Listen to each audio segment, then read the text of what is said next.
Then he breaks down, you'll see that he's already broken down the geographical barriers. Look in verse 5. Now there were staying in Jerusalem God-fearing Jews from every nation under heaven. When they heard this sound, a crowd came together in bewilderment because each one heard them speaking in his own language. I didn't want to take this one too lightly because the reason I'm preaching this morning is because we as a church believe that God can break down geographical barriers. All right, we just saw the team. They look pretty happy. They're in a foreign country, and it's not just a foreign country. It's a foreign country with a lot of history and a lot of new history. There's a lot going on there. And we believe that Jesus Christ is God over there, just as he's God over here. And he wants to do the same kind of work in the people's lives there as he wants to do here. And so we send a team to go be witnesses to that.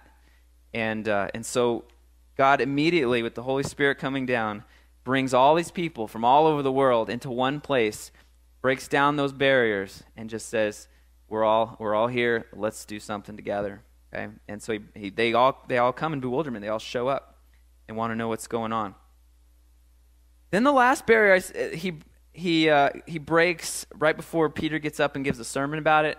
It's kind of subtle, but I think it's probably the most difficult barrier, at least for me, to understand how to break, and that's human psychological barriers. You know, how do I get through to my neighbor? How do I get through to my enemies or the people at work to where they will come to me and say, "Can you tell me about Jesus? Can you tell me about that good news?" That's a difficult barrier to break. The Holy Spirit comes breaking that barrier too, because they don't just hear the thunder, they don't just see the fire, they want to know. They come and they want to be involved. Look at verse 7. Utterly amazed, they asked, "Are not all these men who are speaking Galileans? Then how is it that each of us hears them in his own native language? Parthians, Medes, and Elamites, residents of Mesopotamia, Judea and Cappadocia, Pontus and Asia, Phrygia and Pamphylia, Egypt and the parts of Libya near Cyrene, visitors from Rome, both Jews and converts to Judaism, Cretans and Arabs. We hear them declaring the wonders of God in our own tongues." Amazed and perplexed, they asked one another, "What does this mean?" Some, however, made fun of them and said they have had too much wine. And so there's even a few that see what's going on, and the wall cannot be broken. It's amazing but there are thousands. There are thousands that show up, and they let that wall break between them and God and say, "What does this mean? We want to know." Okay, so there's this big introduction from the Holy Spirit, and now what is the question? They all want to know. They want, what do we do next? What's going on? What does this mean? Somebody's got to stand up and explain it. And up until recently, like I said, the Tower of Babel was a situation. All throughout the Old Testament, you see God breaking or building these walls, these barriers. All right, you remember Nehemiah. Brent preached a series on Nehemiah and how he built this wall, and God commanded. I got a verse from Nehemiah 10. It says, "Now make confession to the Lord," this is the Lord speaking, "the God of your fathers, and do his will. Separate yourselves from the peoples around you and from your foreign wives." This theme throughout the Old Testament, we've got to build a wall, we've got to separate ourselves, is about to change. Things are happening that are different. And when Jesus came a few years ago, up to this point where I'm in the story, he started to break these barriers down, and it started to cause a lot of problems, hence the crucifixion.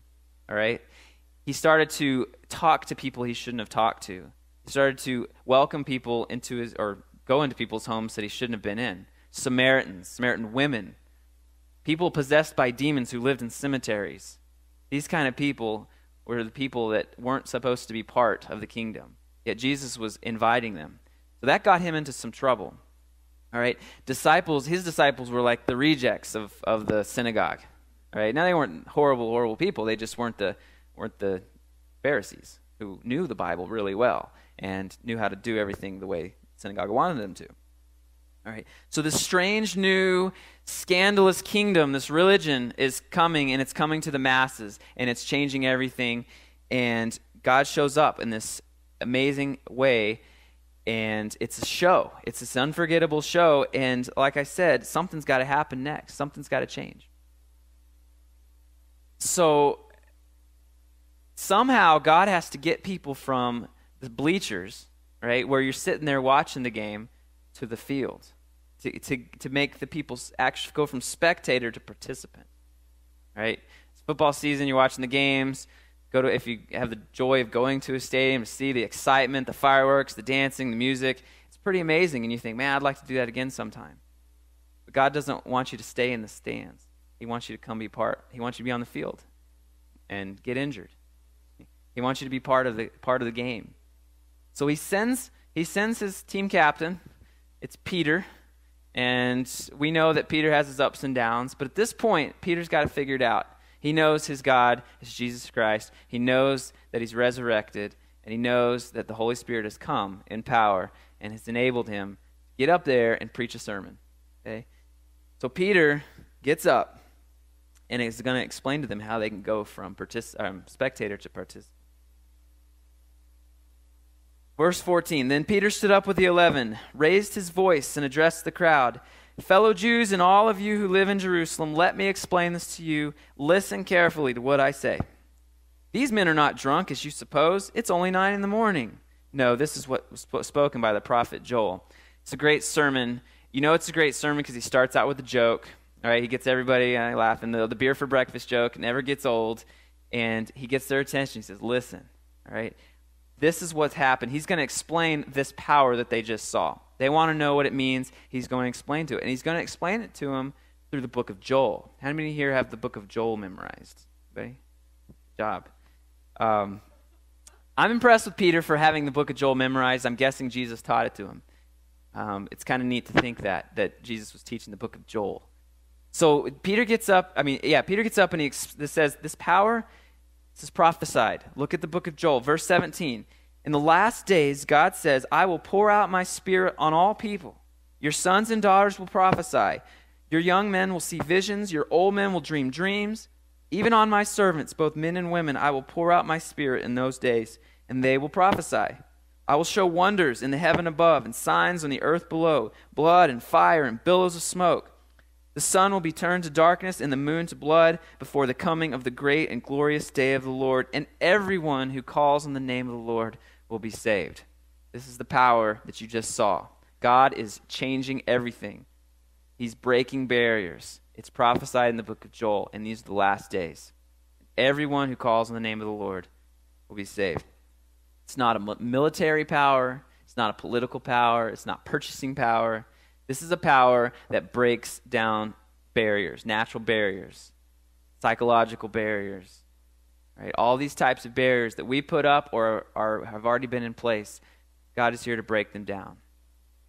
Nothing can stand in the way of the power of God.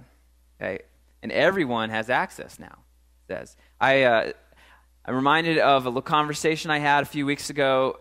You may have heard of Project Connect, where a group of folks have organized this event every year to take care of the homeless population and the needy population. They're animals. They got people working on their teeth. They're giving away stuff. It's a really neat event. And so I was working on the animal front, helping people haul dogs to Redmond in the back of my pickup. And I was working with this guy who is a neat guy. He was there all day serving. He was doing a great thing. But he was really negative. And we were talking about politics, of course, and he's just talking about how things are just getting worse and worse. And he sees a lot of the homeless population here. He works with them. And he sees how the drug addictions have seen over the years. And he's lived a lot longer than I have. He's seen the drug addictions get worse and the drugs of choice get worse. Right? He's talking about meth and how horrible that is compared to drugs that were used to be in fashion. He's like, it's just getting worse and worse and worse, and it's got to end sometime. And he thinks it's going to end with some kind of military or political revolution. Like, it's got to.